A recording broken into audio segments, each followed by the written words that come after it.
What advice would you give to all of the entrepreneurs and people aspiring to be even more than they are now? And what do you think is the most important thing for them to remember? I think if you find yourself getting up in the morning and having to constantly motivate yourself to get up and do what you're doing, you're building the wrong business. Do something else.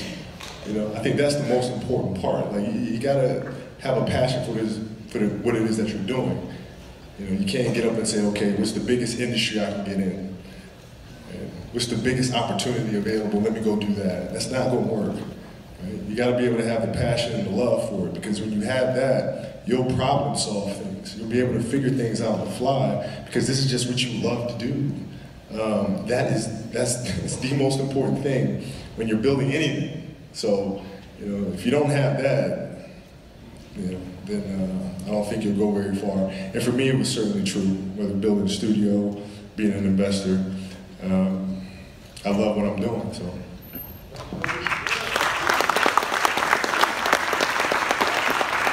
So how did you know?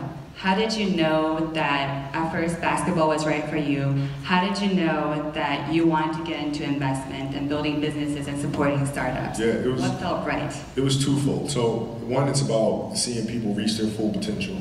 So as a basketball player, I really hit my growth when the game became less about how am I going to carry this team to a victory.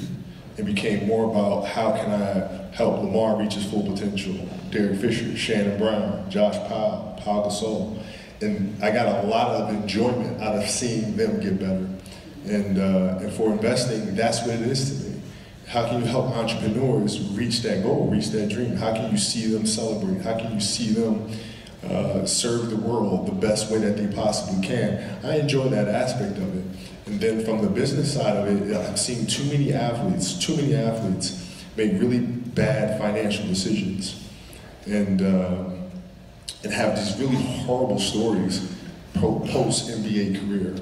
And so that was also a passion of mine, of being able to show, okay, listen, we can make smart decisions. You can figure out what your value is post-NBA. And that became another calling card for me and why I chose to get into investing. And then just had to hope that my people meter was pretty good. Because that's what I look at. When you're looking at investing, you got to invest in people first and foremost.